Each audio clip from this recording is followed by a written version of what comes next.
ನಾನಿವತ್ತು ಬನ್ನಳ್ಳಿ ಗ್ರಾಮಕ್ಕೆ ಬಂದಿದ್ದೀನಿ. ಬನ್ನಳ್ಳಿ ಅಂದರೆ ನಮ್ಮ ಕೋಲಾರ ಜಿಲ್ಲೆಯಲ್ಲಿ, ಅದು ಮಾಲೂರು ತಾಲೂಕಲ್ಲಿ ಬನ್ನಳ್ಳಿ ಗ್ರಾಮಕ್ಕೆ ಒಂದು ಇತಿಹಾಸ ಇದೆ.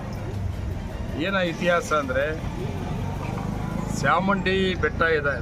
ಬೆಟ್ಟದಲ್ಲಿ ಚಾಮುಂಡಿ ತಾಯಿ ಇದ್ದಾರೆ. ಸುಮಾರು ಒಂದು 2 ಕಿಲೋಮೀಟ್ರ್ ಮೇಲೆ ಹೋಗಬೇಕು, 1.5-2 ಕಿಲೋಮೀಟ್ರ್ ಮೇಲೆ ಚಾಮುಂಡಿ ಬೆಟ್ಟದಲ್ಲಿ ದೇವಸ್ಥಾನ ಇದೆ. ಅಲ್ಲಿಗೆ ಸುಮಾರು ಜನ ಬಂದು ಹೋಗ್ತಾರೆ. ಅದ್ರ ಜೊತೆಯಲ್ಲಿ ಇಲ್ಲಿ ಮುನೇಶ್ವರನ ದೇವಸ್ಥಾನ ಒಂದಿದೆ. ಇಲ್ಲಿ ರಾಜ್ಯ ಮತ್ತು ಹೊರ ರಾಜ್ಯಗಳಿಂದ ಕೂಡ ಬರ್ತಾರೆ. ಪ್ರತಿ ಭಾನುವಾರ ಮತ್ತು ಬೇರೆ ಬೇರೆ ದಿನಗಳು ಇಲ್ಲಿ ಸಾವಿರಾರು ಜನ ಸೇರ್ತಾರೆ. ಮತ್ತು ಎಲ್ಲ ಮರಿ ಹೊಡಿತಾರೆ. ಎಲ್ಲ ಜನ ಬಂದವ್ರಿಗೆಲ್ಲ ಮರಿ ಹೊಡೆದು ಊಟ ಹಾಕ್ತಾರೆ. ಇಂಥ ಒಂದು ಸಂಪ್ರದಾಯ ಇರುವಂಥ ಬನ್ನಳ್ಳಿ ಗ್ರಾಮ. ಇವತ್ತು ನಾನು ಈ ಗ್ರಾಮಕ್ಕೆ ನಮ್ಮ ಸ್ನೇಹಿತರು ಒಂದು ಕಾರ್ಯಕ್ರಮ ಬರಬೇಕು ಅಂತ ಹೇಳಿದರು. ಎಲ್ಲ ನಮ್ಮ ಮುಖಂಡರುಗಳೆಲ್ಲರೂ ಕೂಡ ಬಂದಿದ್ದೀವಿ. ಓದ್ಕೊಂಡು ಈಗ ಊಟ ಮಾಡಬೇಕು. ಇಲ್ಲಿ ಇಂಥ ಒಂದು ಇತಿಹಾಸ ಇರುವಂಥ ಗ್ರಾಮಕ್ಕೆ 2ನೇ ಅವಧಿಗೆ ನಾನು ಶಾಸಕನಾದ ಮೇಲೆ ಏನಾದರೂ ಒಂದು ಮಾಡಬೇಕು ಅಂತೇಳಿ ಮುಖ್ಯಮಂತ್ರಿಗಳ ರಿಕ್ವೆಸ್ಟ್ ಮಾಡಿ ಚಾಮುಂಡಿ ದೇವಸ್ಥಾನದ ಅಭಿವೃದ್ಧಿಗಾಗಿ 2 ಕೋಟಿಯನ್ನು ಸ್ಯಾಂಕ್ಷನ್ ಮಾಡಿಸಿದ್ವಿ. ಆದಷ್ಟು ಬೇಗನೆ ಕೆಲಸವನ್ನು ಪ್ರಾರಂಭ ಮಾಡಬೇಕು. ಅದ್ರ ಜೊತೆಗೆ ಚಾಮುಂಡಿ ದೇವಸ್ಥಾನ ಒಂದು ಬೆಟ್ಟದಲ್ಲಿ, ಮುನೇಶ್ವರ ದೇವಸ್ಥಾನ ಒಂದು ಇಲ್ಲಿ, ಅದ್ರ ಜೊತೆಲಿ ಇನ್ನೊಂದು ಇಲ್ಲಿ ಒಂದು ಕಲ್ಯಾಣಿ ಅಂತಿದೆ.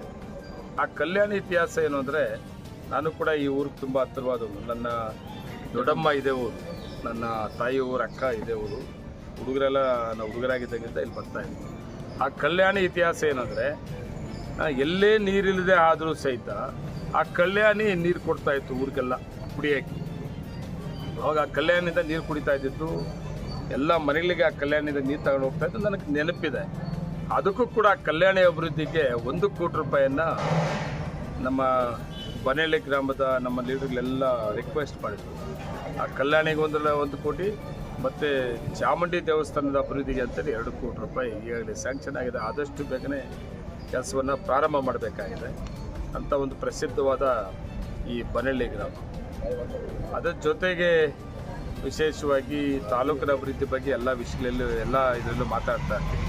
2ನೇ ಅವಧಿಗೆ ಶಾಸಕನಾದ ಮೇಲೆ ಸರ್ಕಾರ ಇರೋದರಿಂದ ಮಾಲೂರು ತಾಲೂಕಿಗೆ ಸುಮಾರು 1.5 ವರ್ಷ ಸರ್ಕಾರ ಬಂದ ಮೇಲೆ ಸುಮಾರು 2200 ಕೋಟಿ ಅನುದಾನ ಈಗಾಗಲೇ ಮಾಲೂರು ತಾಲೂಕು ಬಂದಿದೆ. ಕೆಲಸಗಳೆಲ್ಲ ಪ್ರಾರಂಭ ಆಗಿದೆ. ಪ್ರಾರಂಭ ಆಗಬೇಕಾಗಿದೆ. ಮುಖ್ಯಮಂತ್ರಿಗಳು ಕೂಡ ಇನ್ನೊಂದು 2-2.5 ತಿಂಗಳಲ್ಲಿ ನಾನೇ ಬರ್ತೀನಿ ಅಂತ ಹೇಳಿದ್ದಾರೆ.